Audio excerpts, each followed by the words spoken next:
Cette feuille de route, document stratégique s'appuyant sur la vision et les objectifs du gouvernement pour le secteur, va non seulement assurer la pérennité du programme de Compact MCC, mais mettre à la disposition du gouvernement un guide pratique dans la mise en œuvre de cette vision à l'horizon 2035.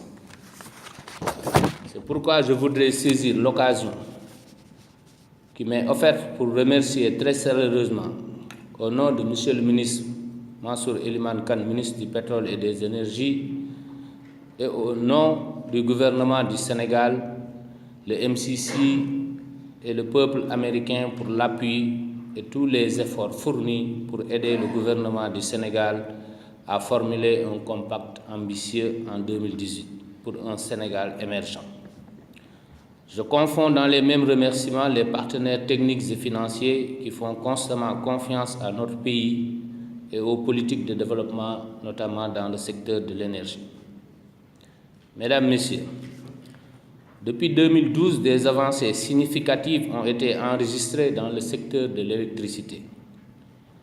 La puissance installée est passée de 500 MW à 1100 MW, consacrant l'entrée du Sénégal à l'échelle 10 gigawatts de capacité de production installée.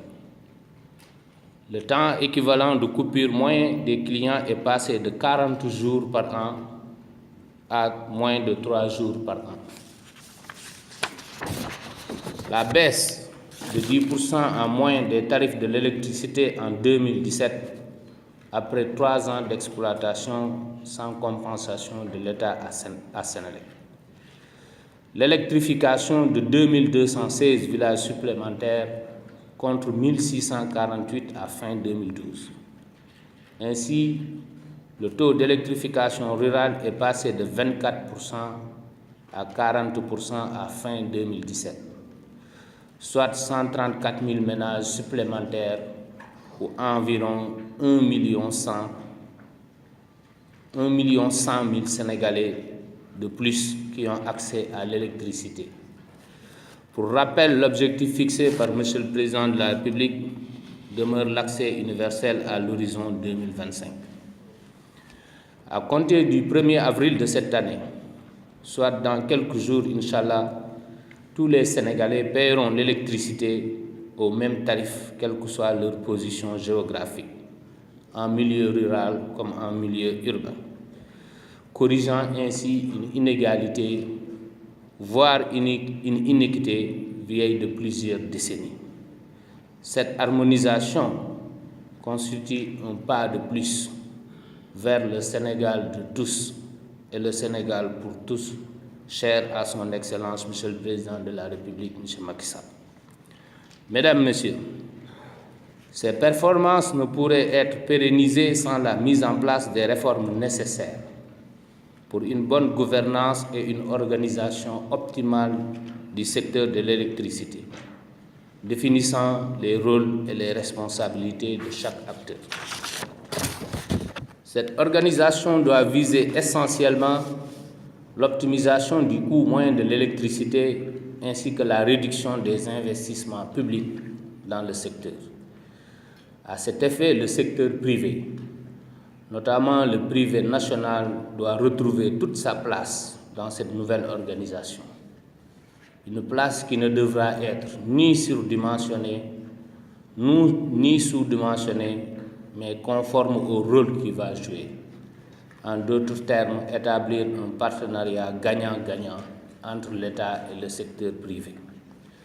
Cette organisation devra également permettre au Sénégal de jouer pleinement son rôle dans le marché ouest-africain de l'électricité et par conséquent conforme aux directives de la CEDEAO en matière de production, de transport et de distribution de l'énergie électrique. Mesdames, Messieurs, les 5 alternatives proposées ce matin constituent les destinations finales possibles du secteur de l'électricité à l'horizon 2035. Donc il s'agira pour nous ce matin de tester la solidité et la viabilité de chacune d'elles, afin de permettre à l'autorité de disposer suffisamment d'outils pour choisir la mieux disante parmi les 5 alternatives, mieux disante en ce sens que l'alternative choisie devra permettre d'atteindre les objectifs techniques visés en termes de coût du kilowattheure d'accès à l'électricité tout en minimisant les impacts sur les finances publiques. Il s'agit ainsi de bâtir un secteur électrique viable pour une contribution décisive au legs de Monsieur le Président de la République aux générations futures. Je voudrais vous remercier pour votre engagement personnel et votre sollicitude constante dans le cadre du processus de formulation de ce second compact. Et je voudrais, par ma voix, vous dire l'attention particulière que Monsieur le ministre du Pétrole et des Énergies, ainsi que l'ensemble du gouvernement, porteront aux recommandations et conclusions qui vont sortir de cet atelier. Pour terminer, je voudrais féliciter l'UFC MCA et toutes les entités sectorielles pour leur mobilisation qui traduit d'ores et déjà leur engagement. Je demeure convaincu qu'au sortir de cet atelier, des propositions pertinentes seront formulées sur les 5 alternatives compte tenu de la qualité et du niveau d'expertise des participants ici présents.